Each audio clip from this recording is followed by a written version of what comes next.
Polling സാമഗ്രികളുടെ വിതരണം കരുനാഗപ്പള്ളിയിൽ നടത്തി. കരുനാഗപ്പള്ളി, ചവറ മണ്ഡലങ്ങളിലേക്കുള്ള പോളിംഗ് സാമഗ്രികളാണ് കരുനാഗപ്പള്ളിയിൽ വിതരണം ചെയ്തത്. വിദ്യാധിരാജ കോളേജിലും ലോർഡ്സ് പബ്ലിക് സ്കൂളിലുമായിരുന്നു സാമഗ്രികൾ വിതരണം ചെയ്തത്. കരുനാഗപ്പള്ളി, ചവറ മണ്ഡലങ്ങളിലെ പോളിംഗ് സാമഗ്രികളുടെ വിതരണമാണ് കരുനാഗപ്പള്ളിയിൽ നടന്നത്. Karunagappally, Lourdes public school, Vidyadhiraja college എന്നിവിടങ്ങളിലായിരുന്നു വിതരണം. കരുനാഗപ്പള്ളി മണ്ഡലത്തിലെ പോളിംഗ് സാമഗ്രികൾ ലോർഡ്സ് സ്കൂളിൽ നിന്നുമാണ് വിതരണം ചെയ്തത്. ചവറ മണ്ഡലത്തിലേക്കുള്ള പോളിംഗ് സാമഗ്രികൾ വിവേകാനന്ദ കോളേജിൽ നിന്നുമായിരുന്നു വിതരണം. ദിവസങ്ങൾക്ക് മുമ്പ് തന്നെ പോളിംഗ് സാമഗ്രികളുടെ വിതരണവുമായി ബന്ധപ്പെട്ട് കനത്ത സുരക്ഷ ഇവിടെ ഏർപ്പെടുത്തിയിരുന്നു. പോലീസിന്റെയും അർദ്ധസൈനിക വിഭാഗത്തിന്റെയും പൂർണ്ണ നിയന്ത്രണത്തിലായിരുന്നു കോളേജും സ്കൂളും ഉൾപ്പെടെ. ബുധനാഴ്ച രാവിലെ മുതൽ തന്നെ പോളിംഗ് സാമഗ്രികൾ ഏറ്റുവാങ്ങാനുള്ള ഉദ്യോഗസ്ഥരുടെ വലിയ തിരക്കാണ് ഇവിടങ്ങളിൽ അനുഭവപ്പെട്ടത്.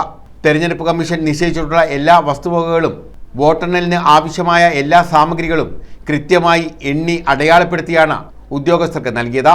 ഇത് തരംതിരിച്ച് പ്രത്യേകമായി ഒന്നും കുറവ് വന്നിട്ടില്ല എന്ന് ഉറപ്പുവരുത്തിയാണ് ഉദ്യോഗസ്ഥർ ഏറ്റുവാങ്ങിയതും. തുടർന്ന് പോളിംഗ് സ്റ്റേഷനുകളിലായി നിശ്ചയിച്ചിട്ടുള്ള സ്ഥലങ്ങളിലേക്ക് പോളിംഗ് ഉദ്യോഗസ്ഥരെയും പോളിംഗ് സാമഗ്രികളും വാഹനങ്ങളിൽ എത്തിച്ചു. ഇതിന്റെ പശ്ചാത്തലത്തിൽ പ്രദേശത്ത് ഗതാഗത നിയന്ത്രണവും ഏർപ്പെടുത്തിയിരുന്നു. News bureau, Karunagappally.